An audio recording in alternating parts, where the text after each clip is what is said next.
अस्सलाम वालेकुम विद्यार्थी मित्रांनो, बृहन्मुंबई महानगरपालिका ऑनलाईन व्हर्च्युअल क्लासरूममध्ये आपले स्वागत आहे. मी आहे आपली शिक्षिका सय्यद सादिया अब्रार अली. चला तर मग पाठाला सुरुवात करूया. विद्यार्थी मित्रांनो, विविध कीटकांचे चित्र आपणास स्क्रीनवर दिसत आहेत. मध्यभागी डास अथवा मच्छर याचं चित्र आहे. छोटा कीटक आहे. हा कीटक छोट्या अंतर व उंचीपर्यंत उडू शकतो. इतर प्राण्यांचे रक्त हे याचे खाद्य आहे. आज आपण मराठी आंतरभारती इयत्ता 10वी या पाठ्यपुस्तकातील पाठ क्रमांक 10 डास पिटिका अभ्यासणार आहोत. लेखक आहेत अनिल अवचट आणि मी आहे आपली शिक्षिका सय्यद सादिया अब्रार अली. चला तर आता आपण पाठाला सुरुवात करूया. पाठ क्रमांक 10 डास पिटिका. लेखक आहेत अनिल अवचट. 1944 साली यांचा जन्म झाला. प्रसिद्ध लेखक, समाजसेवक, चित्रकार, पत्रकार, मशहूर मुसन्निफ, सोशल वर्कर, मुसव्विर, सहाफी. त्यांचे लेखन हे विश्लेषणात्मक आहे. उनकी तहरीरें तज्जियाती हैं. त्यातून मानवी संबंधांचे, समाज व्यवहाराचे, एकूण मानवी वर्तनाचे चिंतन आणि त्याविषयीचे आकलन यांचे मनोज्ञ दर्शन घडते. उनसे इंसानी ताल्लुकात, मुआशरती सुलूक, मुकम्मल इंसानी तर्ज अमल पर गौर व फिक्र और उससे मुंसलिक तशखीस इसका दिलकश फलसफा हासिल होता है. त्यांचे पूर्णिया हे पहिले पुस्तक बिहारचे समाज दर्शन घडवते. उनकी पहली किताब पूर्णिया से बिहार के समाज की मालूमात हमें मिलती है.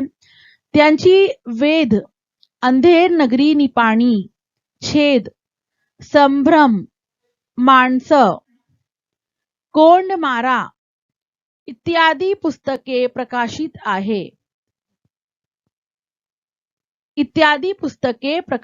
आहेत.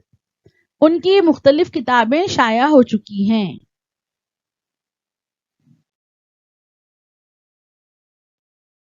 प्रस्तुत पाठात डास आणि माणूस यांच्यातील संवादाच्या आधारे डासांसारख्या कीटकांनाही माणसासारख्या भावभावना असतात अशी कल्पना करून विनोदी शैलीत लेखकाने वर्णन केले आहे. मौजूदा सबक में मच्छर और इंसान, इनके दरमियान हुए मकालमे की बुनियाद पर मच्छर जैसे कीड़ों को भी इंसान की तरह जज्बात होते हैं, ऐसा तस्वुर लेखक ने मज़ाहिया अंदाज में पेश किया है.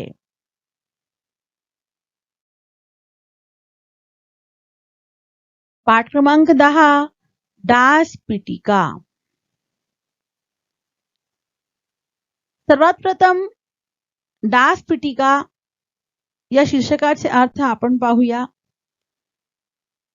डास चावल्यामुळे गालांवर उमटलेले पुरळ, बारीक फोड़. मच्छर काटने की वजह से जो हमारे गाल पर बारीक बारीक दाने हो जाते हैं उसे कहते हैं मराठी में डास पिटिका. त्या माणसाला बाकी काही प्रश्न नव्हते. उस आदमी को कोई भी मसला नहीं था. तो सगळीकडे जमून घेणारा माणूस होता. जमून घेणारा, जमून घेणे वाक्यप्रचार आहे. याचे अर्थ आहे सहमत असणे. जमून घेणे, सहमत असणे, इसके मानी है मसलहत से काम लेना, घुल मिलकर रहना. तो सगळीकडे जमून घेणारा माणूस होता. वो हर तरफ मसलहत से काम लेने वाला शख्स था. फक्त त्याची एकच अपेक्षा असे. नवीन शब्द आहे अपेक्षा. याचे अर्थ आहे इच्छा, आशा, उम्मीद. उसकी एक ही ख्वाहिश थी. फक्त त्याची एकच अपेक्षा असे, एक ही ख्वाहिश थी की रात्री निवांत झोपता यावे. निवांत, शांत, सुकून से. उसकी एक ख्वाहिश थी, एक इच्छा थी, वो ये थी कि उसे रात में सुकून से नींद आए. पण ते डास तेवढी ही इच्छा पूरी होऊ देत नसत. लेकिन वो मच्छर उसकी उतनी भी ख्वाहिश पूरी होने नहीं देते थे. त्याला काय म्हणावे, उसे क्या कहें. हा झोपला की झालीच त्यांची गुणगुण सुरू. ये सोता था वैसे ही मच्छरों की गुनगुन शुरू हो जाती थी. गुनगुन, डासांचा आवाज. मच्छरों की जो आवाज आती है उसे यहाँ गुनगुन कहा गया है. संध्याकाळीच खोलीची दारं खिडक्या बंद ठेवून पाहिली. शाम के वक्त उसने क्या किया, खोलीची दारं, कमरे के दरवाजे और खिड़कियां बंद भी रख के उसने देख लिया. तस्वीर में आप देख सकते हैं एक शख्स सोया हुआ है और ऊपर जो है मच्छर उसे परेशान कर रहा है. तो इसी बात को यहाँ पे पेश किया गया है. आगे देखते हैं. अंगाला मलम चोपड़ून. देखिए ये मलम आपको दिख रहा होगा स्क्रीन पर, ओडोमॉस. ये लगाते हैं मच्छरों से बचने के लिए. इस तरह के और भी क्रीम आते हैं, लेकिन यहाँ पर मैंने आपके लिए एक मिसाल के लिए पेश किया है. अंगाला मलम चोपड़ून. चोपड़ून, मलम फासून, लाऊन. पता होगा आपको मच्छरों की दवा जो है जिस्म पर भी लगाई जाती है ताकि मच्छर ना काटे. तो यहाँ पर मुसन्निफ क्या कर रहे हैं, जिस्म को मरहम लगाकर डासांना हटवण्यासाठीची अगरबत्ती जाळून. अगरबत्ती देख सकते हैं आप स्क्रीन पर, मच्छर भगाने के लिए लगाई जाती है, अलग अलग कंपनियों की हमें मिलती है मार्केट में. तो मच्छरों को हटाने के लिए क्या करते थे, ये अगरबत्ती भी जलाते थे. सगळं करून झालं, सब करके देख लिया. डास दाद देईनात. दाद न देणे, मान्य ना करणे. जो मच्छर थे वो मानते ही नहीं थे, मच्छरों पर कोई असर ही न होता था. वाक्य प्रचार है ये, दाद न देने. जिद्दी मच्छर थे, उन पर कुछ असर ही नहीं होता था. पंखा लावल्यावर मात्र जरा शांतता मिळू लागली. मुसन्निफ कहते हैं पंखा लगाने पर जरा सा इत्मीनान मिलता था. पण त्या ढणढण पंख्याचाही त्रास. ढणढण पंखा कौन सा होगा, जो आवाज करता होगा. इस तरह का टेबल फैन पुराने जमाने का आपने देखा होगा, थोड़ा ज्यादा आवाज करता था ये. तो कह रहे हैं पण त्या ढणढण पंख्याचाही त्रास. वो धनधन पंखे की जो आवाज आती थी उसकी आवाज से भी तकलीफ होती थी. अपरात्री जाग यायची. अपरात्री याचे अर्थ आहे मध्यरात्री. आधी रात को मैं जाग देता था, मुसन्निफ कह रहे हैं. तो पंखा बंद करून टाकायचा. वो पंखा वो बंद कर देते थे. उकळायला लागलं की दारा खिडकी उघडायचा. उकड़ने, उष्मा होने, गर्म होने, यानी बहुत ज्यादा गर्म होना. गर्म होने पर दरवाजा और खिडकियां वो खोलते थे. पंखा सुरू केला तरी आलेले याचक काय सोडणार होते त्याला. नवीन शब्द आहे ते याचक. याचे अर्थ आहे मागणारा, भिकारी, कोई चीज मांगने के लिए आने वाला. तो मुसन्निफ कह रहे हैं पंखा शुरू किए तो भी आने वाले भिकारी क्या बख्शते उसे. नहीं बख्शते थे भिकारी बिल्कुल भी. भिकारी किसे कहा गया है, याचक कौन है यहाँ पर. डासांना इथे याचक सांगितलेलं आहे. मच्छरों को यहाँ पर याचक कहा गया है. किस चीज की भीख मांगने आते होंगे, वो खून पीने के लिए आते हैं ना इंसान का, उस बात को यहाँ पेश किया गया है. इकडे डास जमाती थी याची चर्चा व्हायची। इधर मच्छर की बरादरी में भी इस पर बहस होती थी। चर्चा होना, बहस होना। कसला हा चिंगूस माणूस। चिंगूस, कंजूस। क्या कहते थे वो? कितना कंजूस आदमी है। काही थेंब रक्तासाठी केवढा भाव खातोय। भाव खाणे, ऐट करणे। वाक्यप्रचार आहे। कहते थे मच्छर खून के चंद बूंद के लिए कितना भाव खाता है।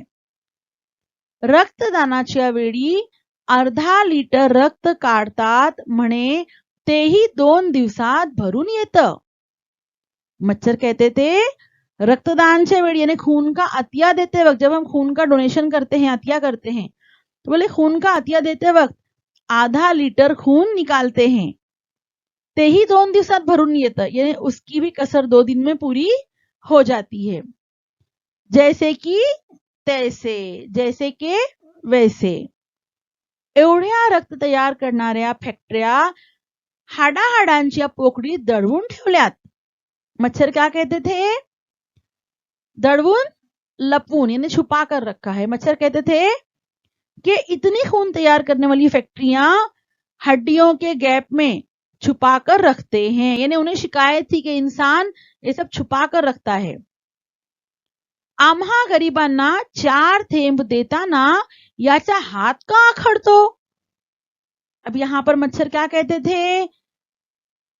हम गरीबों को 4 बूंद देते वक्त इनका हाथ क्यों आखड़ता है। हाथ आखड़ने इसका मतलब होता है मदद ना करने, हाथ पीछे खींच लेना, किसी की मदद ना करना। यानी ये मच्छरों की शिकायत थी इंसानों से।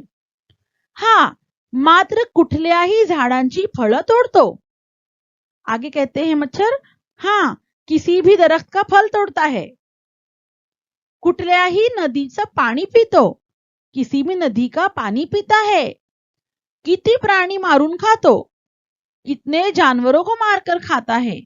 हे चालतं कसं? ये सब कैसे चलता है। मच्छरों को गुस्सा आ रहा है कि हम जब खून पीते हैं तो अपना हाथ रोक लेता है, और ये सब दूसरा वो करता है, दूसरे काम सब वो करता है, और हम ही को क्यों रोका जाता है।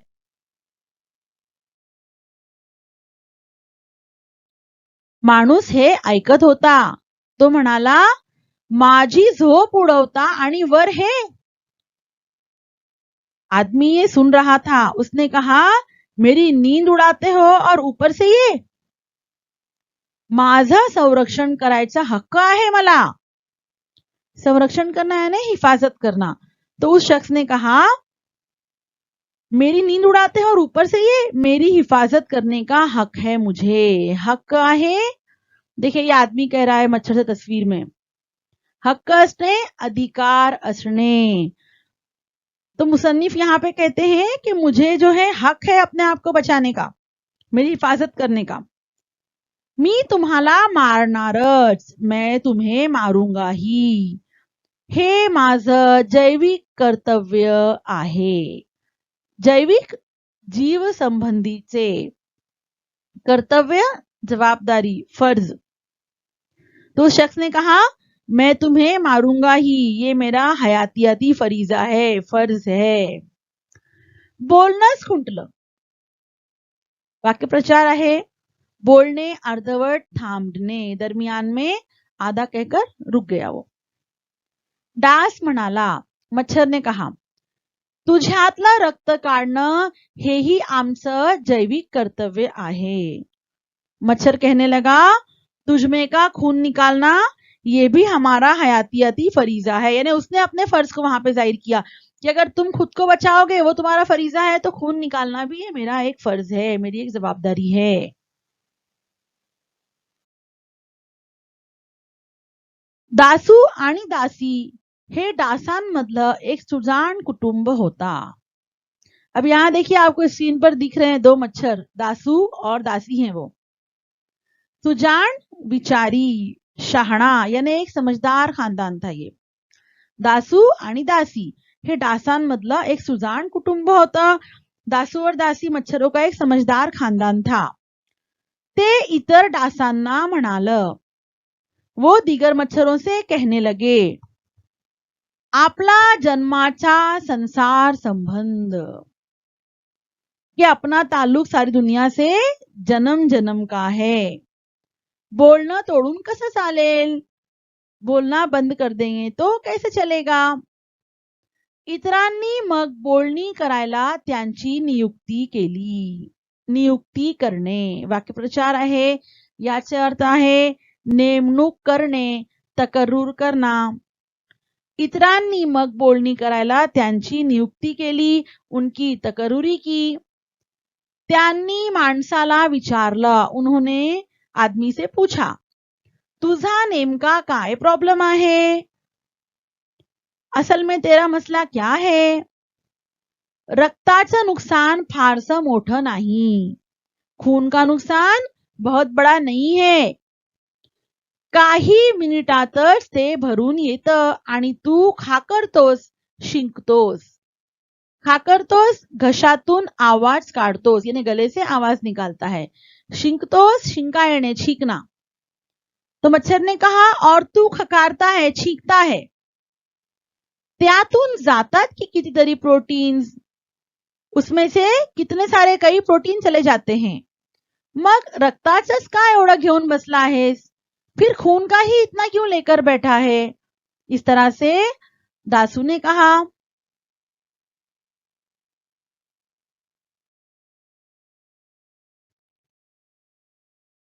कारण रोग प्रसार. रोग प्रसार, रोगाचा फैलाव.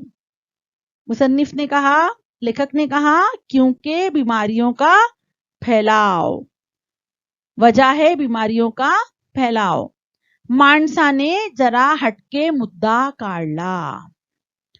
हटके मुद्दा, वेगळा मुद्दा, अलग पॉइंट सामने रखा मुसन्निफ ने, लेखक ने. मुसन्निफ ने कहा, लेखक ने कहा, वजह है रोग प्रसार, बीमारियों का फैलाव. माणसाने जरा हटके मुद्दा काढला, इंसान ने जरा अलग से एक नुक्ता, एक पॉइंट पेश किया सामने.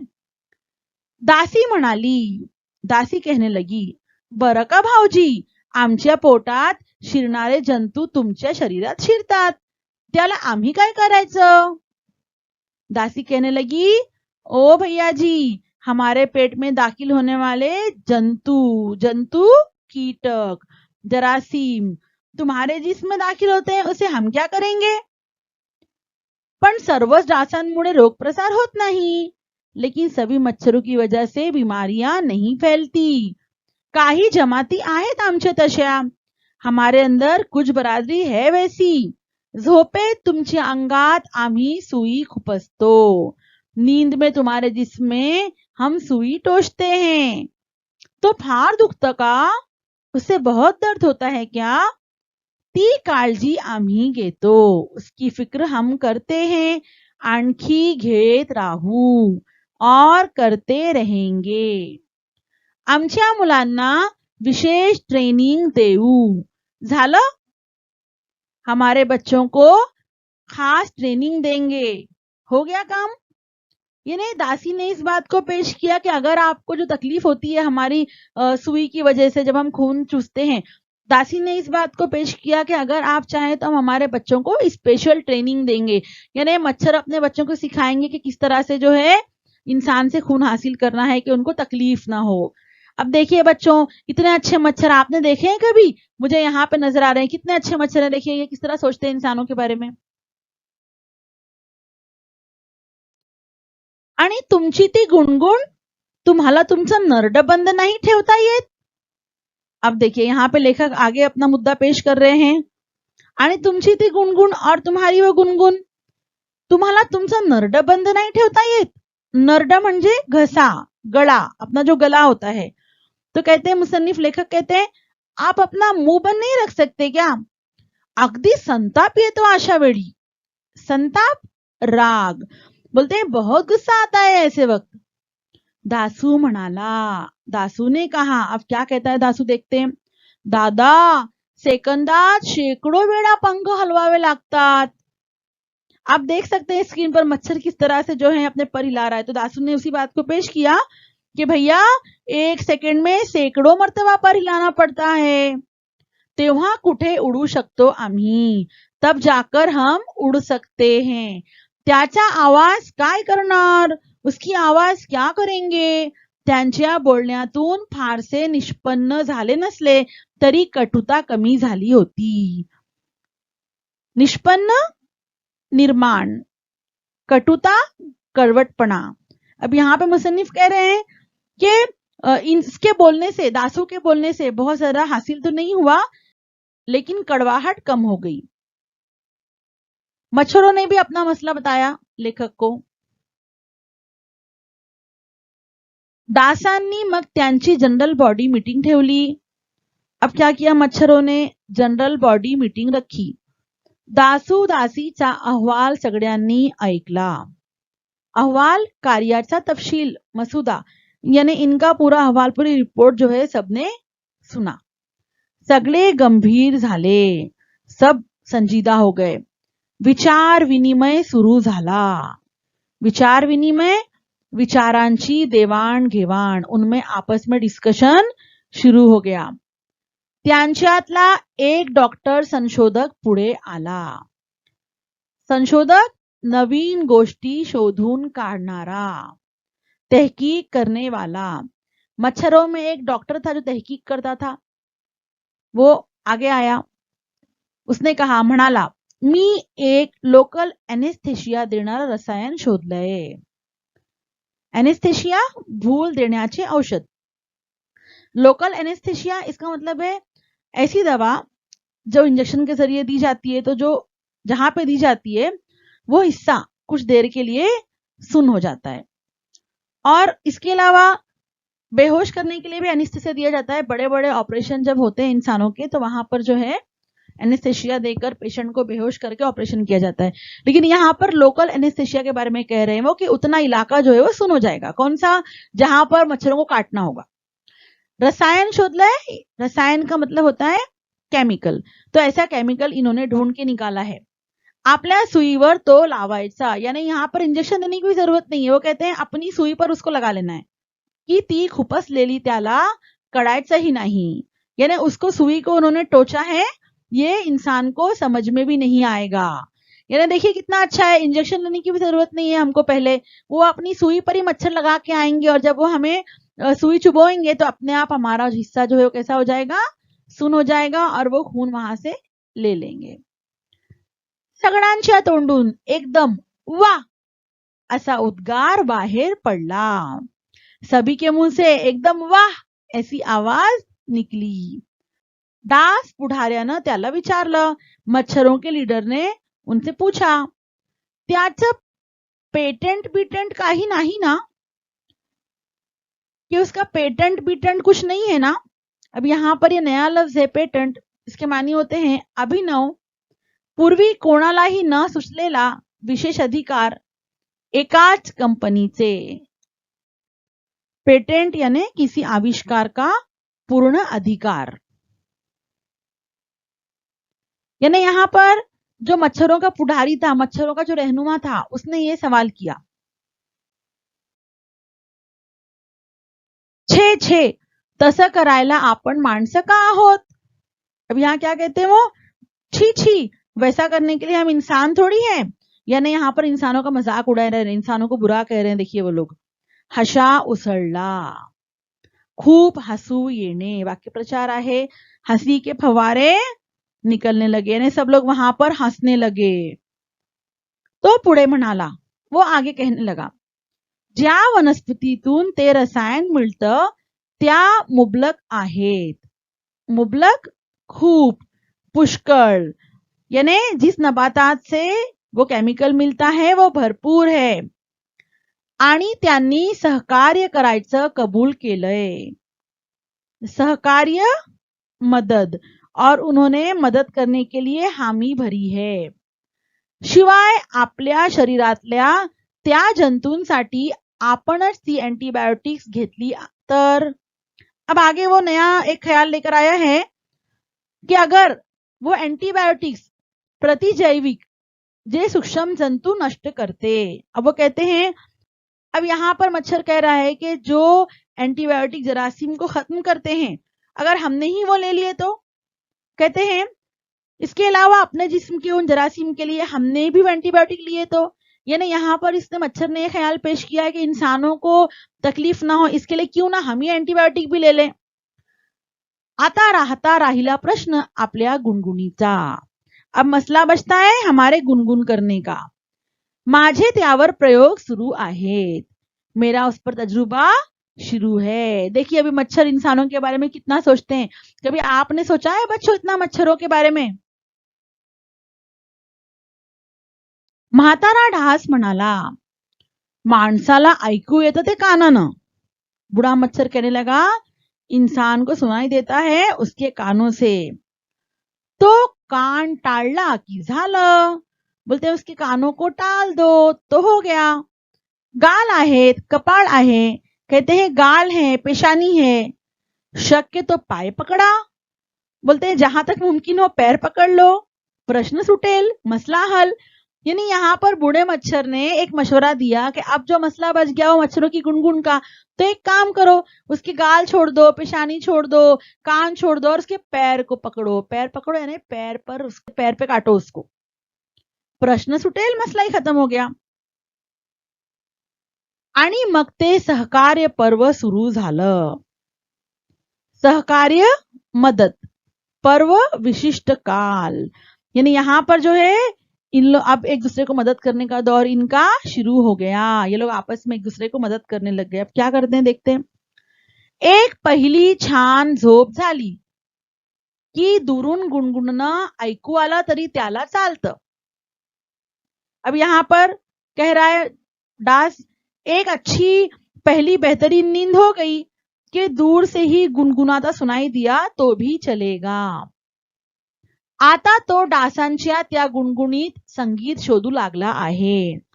अब वो शख्स मच्छरों के गुनगुनाने में म्यूजिक की तलाश करने लगा है। एकदा सकाळी त्याला त्याचा तरुण पुतण्या म्हणाला। अब यहाँ पर पुतण्या के मानी होते हैं भावाचा मुलगा, उसका भतीजा। त्याचा तरुण पुतण्या म्हणाला, तुमच्या चेहऱ्यावर डास चावल्याच्या किती खुणा आहेत, आपके चेहरे पर मच्छर काटने के कितने निशान हैं, अरशात बगा एकदा। अरशा यानी आईना, बोलते आईने में देखो एक मर्तबा।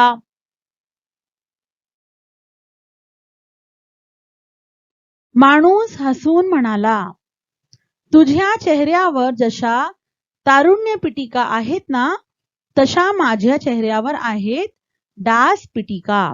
छान दिसतात ना त्या। तारुण्य पिटिका देख सकते हैं बच्चों आप, तरुणपणी गालांवर उमटलेले पुरळ, जिसे आप पिंपल्स कहते हैं, उसे कहते हैं मराठी में तारुण्य पिटिका। आदमी हंसकर कहने लगा, तुझ्या चेहऱ्यावर जशा तारुण्य पिटिका आहेत ना, तेरे चेहरे पर जिस तरह पिंपल्स है ना, जवानी की कील है ना। अब डास पिटिका, डास सावल्यामुळे गालांवर उमटलेले पुरळ, बारीक फोड़, मच्छर के काटने की वजह से गाल पर आने वाली बारीक फुंसियां, बारीक निशान। तो कहते हैं मुसन्निफ, इसी तरह मेरे चेहरे पर मच्छरों की कील है, मच्छरों की फुंसियां हैं, फोड़ियां हैं। छान दिसतात ना त्या, खूबसूरत दिखाई देते हैं ना वो। पुतण्याच्या चेहऱ्यावर असे भाव उमटले की आता याला काय म्हणावं। भाव उमटने, चेहऱ्यावर भावना प्रकट होने। भतीजे के चेहरे पर ऐसे तासुर दिखाई दिए कि अब उसे क्या कहा जाए। ये एक मजाहिया सबक था, किस तरह से मच्छरों की महफिल होती है और मच्छर किस तरह से जो है नए नए ख्यालात पेश करते हैं, अपने आइडियाज पेश करते हैं इंसानों के लिए। आपने भी देखा, तो हमें भी इस तरह से मच्छरों का ख्याल रखना चाहिए। अब बढ़ते हैं हम इस सबक की कृति की जानिब। कृति पहला है आपके पास, आकृत्या पूर्ण करा। अ, डासांचा त्रास वाचवण्यासाठी केलेले उपाय। कौन से उपाय है वो हमें यहाँ पे लिखना है। पहला है संध्याकाळीच खिडक्या दारे बंद करणे, अंगाला मलम लावणे, अगरबत्ती जाळणे, पंखा लावणे। ये 4 उपाय हमने देखे थे जो कि लेखक ने मच्छरों से बचने के लिए किए थे। आ, डासांच्या मते माणूस करत असलेल्या चुकीच्या गोष्टी। कुठल्याही झाडाची फळे तोडतो, कुठल्याही नदीचे पाणी पितो, प्राणी मारून खातो. 2. खाली दिलेल्या इंग्रजी शब्दांचे मराठीतील अर्थ लिहा. फॅक्टरी, याचे अर्थ आहे कारखाना. प्रोटीन्स, प्रथिने. मीटिंग, सभा.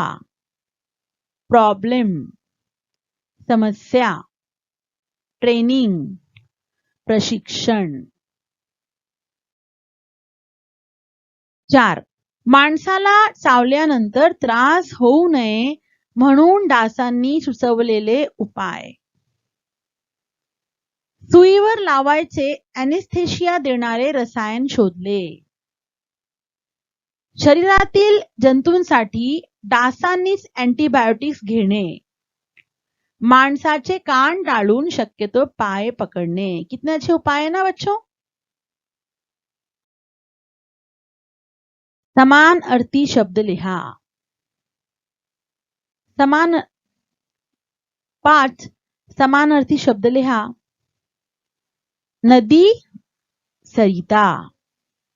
रात, निशा. झोप, निद्रा. संताप, राग. 6 कंसात दिलेल्या अवयवांचा वापर करून रिकाम्या जागा भरा व त्या अवयवांचा प्रकार ओळखा. वर, नेहमी, तर, अबब, मागे, सावकाश, कारण, शाबाश. बच्चों, अव्यय क्या होता है? लिंग वचन कारक का जिन शब्दों पर कोई परिणाम नहीं होता उन्हें अव्यय या अविकारी शब्द कहते हैं. यहाँ पर हमें खाली जगह भरना है और वो शब्द कौन सा है वो भरना है और उसके अव्यय का प्रकार आपको लिखना है. 1. रवी वाचताना टिंब टिंब अडखळतो. नेहमी. क्रिया विशेषण अव्यय. 2. सूर्य ढगा टिंब टिंब लपला आहे. मागे. शब्दयोगी अव्यय. 3. प्रयत्न केला टिंब टिंब यश नक्की मिळेल. तर. उभयान्वयी अव्यय. 4. टिंब टिंब केवढी ही इमारत. अबब. केवल प्रयोगी अव्यय. 5. रस्त्यातून जाताना टिंब टिंब व जपून चालावे. सावकाश. क्रिया विशेषण अव्यय. 6. पतंग टिंब टिंब जात आहे. वर. क्रिया विशेषण अव्यय. 7. मी काल शाळेत आलो नाही. टिंब टिंब माझी तब्येत ठीक नव्हती. कारण. उभयान्वयी अव्यय. 8. टिंब टिंब आज तू खूप चांगले काम केलेस. शाबाश. केवल प्रयोगी अव्यय. बच्चों, इन सबको आपको अपनी कॉपी में तहरीर करना है. धन्यवाद. विद्यार्थी मित्रांनो, मी अशी आशा बाळगते की आमचा हा व्हिडिओ आपणास नक्की आवडला असेल. आज आपण जे शिकलात, समजून घेतलात याबाबत धन्यवाद देते. पुन्हा भेटूया पुढच्या तास.